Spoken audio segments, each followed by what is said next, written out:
ketika kita bicara soal penilaian, cap atau tidak dicap sebagai penceramah radikal, Kang Ipul. Ini pertanyaan saya berikutnya, kadang-kadang juga suka kesal gitu loh. Kenapa sih tidak tabayun dulu gitu loh?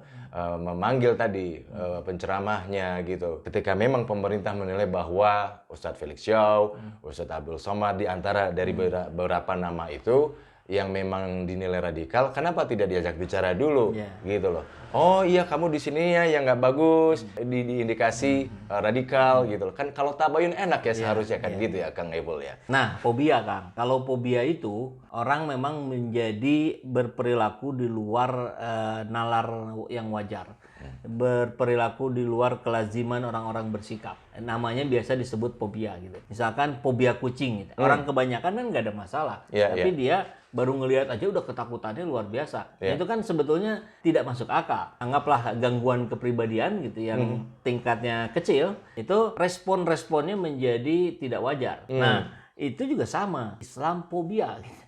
Orang yang ketakutan terhadap kebesaran Islam, terhadap nilai-nilai Islam, dia tidak akan berperilaku wajar selayaknya orang untuk memastikan.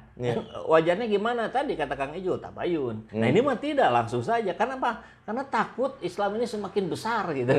Berarti memang sudah Islamfobia sekarang pemerintah. Ya, indikasinya begitu. Karena kita lihat beberapa suara-suara dari ulama, habaib yang mencoba berpegang teguh pada prinsip-prinsip Islam, sekaligus mengkritisi cara-cara yang dilakukan yang tidak sesuai dengan ajaran Islam, itu nampak seperti yang dibungkam. Lalu apa dampak yang akan ditimbulkan ini ketika penceramah-penceramah yang dinilai radikal, dampak terhadap publik gitu loh, terkhusus wabil khusus ini untuk memang para pengikutnya gitu loh. Misalkan saya nggak pernah lepas itu dari Ustadz Abdul Somad gitu loh, dan menurut saya bahwa ya biasa-biasa saja selama ini menurut saya gitu loh. Nah, artinya dampaknya kepada pengikutnya, kepada publik seperti apa ya? Kan Kang Ijul juga tidak terdorong untuk melawan pemerintah setelah mendengar ceramahnya Ustadz Abdul Somad. Artinya itu fakta jelas, itu tidak demikian. Nah, sudut pandang tentu kita harus gunakan dari dua arah ya. Satu dari arah penguasa hari ini yang ingin mencoba memberikan warning kepada masyarakat, jangan undang penceramah-penceramah ini. Tentu kekhawatiran tadi, ada Islamofobia, barangkali ada kekuasaan di negeri ini yang takut kalau Indonesia ini semakin Islami, semakin maju, semakin sejahtera. Nah, sehingga dilakukanlah cara-cara yang seperti tadi. Analisanya kurang lebih begitu. Nah, sekarang dari pengikutnya, ini kan bukan yang kali pertama. Beberapa kali sudah pernah dimunculkan nih daftar-daftar radikal. Apakah berpengaruh terhadap umat? Tidak gitu. Bahkan umat justru seperti yang tertrigger gitu, Kang. Apalagi kalau sudah bentuknya jamaah gitu. Saya jamaahnya Ustadz Abdul Somad, saya akan bela gitu. Saya akan serahkan jiwa raga saya. Itu kan kurang lebih begitulah yang dirasakan oleh para jamaahnya Ustadz Abdul Somad, jamaahnya Ustadz Felix Xiao gitu. Dan ini berbahaya gitu. Jangan sampai memang ini direncanakan juga oleh penguasa untuk memancing hal yang demikian. Memancing kericuhan di antara sesama umat Islam. Nah, ini kan yang harus betul-betul dihindari oleh kita. Indonesia kan penduduk yang memeluk agama Islam terbesar di dunia. Ya, Kang Ipul. Artinya apakah ini ada indikasi bahwa penyetelan dari pihak-pihak luar yang takut terhadap Islam secara global gitu? Iya, pastilah, pasti ada ya. Menakutkan sekali Indonesia ini dengan umat Islam jumlah yang terbanyak. Tapi barangkali dunia atau musuh-musuh Islam di luar sana ini masih bisa senyum-senyum karena kualitas di Indonesia belum begitu bagus gitu. Kuantitasnya belum dibarengi dengan kualitas. Tapi seperti biasa, Kang, kalau kita mencerna pola yang kabar-kabar yang seperti ini sudah terjadi di belakangan hari, ini akan membalikan keadaan, justru ini akan menguatkan persatuan umat Islam di bawah.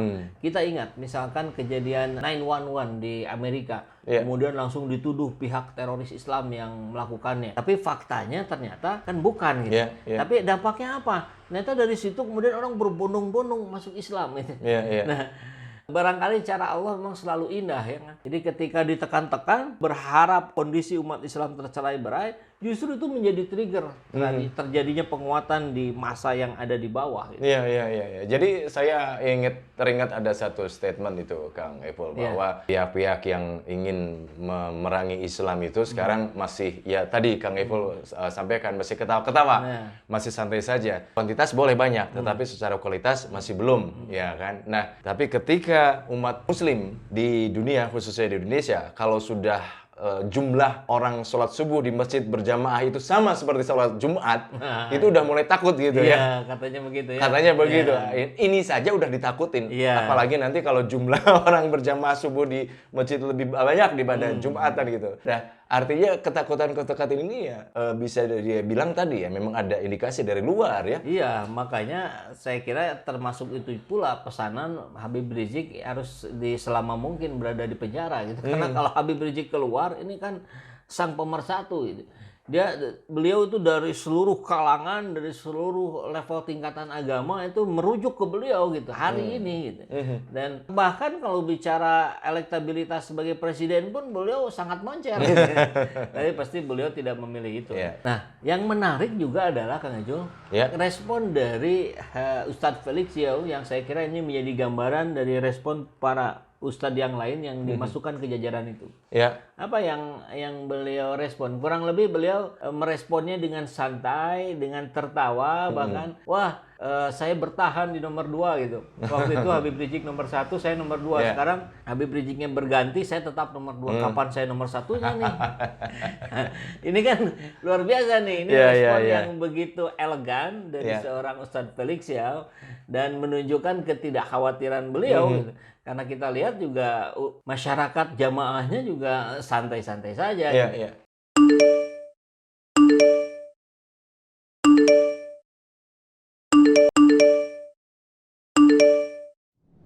Tapi saya kira kembali tadi Kang, saya berharap sih bukan sekedar santai, tapi justru ini menjadi trigger untuk semakin bersatunya kekuatan umat Islam.